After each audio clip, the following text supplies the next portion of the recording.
Hello to all. You are now watching the BlackStallion, aka the Beast. And today we're going to talk about how much the PS4 Pro sucks. Brought to you on none other than my trash mic. For starters, why does the PS4 Pro lack a 4K Blu-ray drive? The Xbox One Slim has a 4K Blu-ray drive. Why are you lacking it? There's no excuses. There's none. You know, I thought the conference was funny because they didn't say native 4K one time during that entire reveal. You know why? Because the PS4 Pro can't handle native 4K. You know why? Because it only has 4.2 teraflops of GPU power. You know what that means? It's trash. It's garbage. It can't run 4K. You know what? I take that back. It's not trash. It's not garbage. In fact, it's quite adequate. For 1080p gaming, you fools!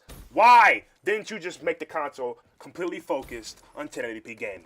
You could have had better lighting, better textures, a stable 60 FPS across all your titles.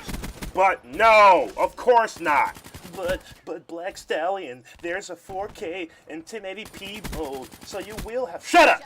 Don't even finish. My issue is that the development team actually split some drones to actually try to get 4K working on this console. You're wasting time and resources. The whole team could have been dedicated to 1080p and making that aspect of the PS4 Pro as best as it could be. In fact, that's all the next console, the follow-up to the PS4, should have been. Just a completely 1080p focused console. Because you have all these made-up resolutions, 792p, 900p, all this other crap that no one even has ever heard of before, being developed on console because it's not powerful enough to run games at 1080p, 60 frames per second.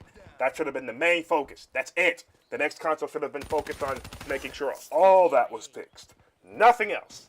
Forget 4K. That's too big of a leap. And once they have 1080p, 60 frames per second, down pat on every game, what do? Bump up the graphical settings. There you go. Now the games look prettier, better textures, better everything. That's what you do next. I mean, it's not like the entire 4K audience is only like 5% in America, right? No, of course not. Everyone has 4K TVs. Everyone on the market has those. Everyone's going to go buy one too as soon as the PS4 Pro releases. No, that's not what's going to happen. Stallion, you're rambling. I don't care. Next topic. Parity. Why? Why does the console on PS4 and PS4 Pro have the same FPS limit?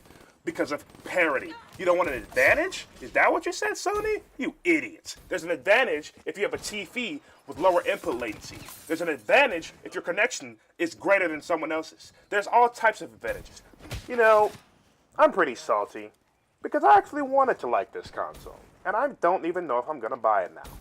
You know, the only way I would use it is for that 1080p mode, which increases some of the graphical features. But that's pretty much it. I mean, no improvement in FPS across multiplayer.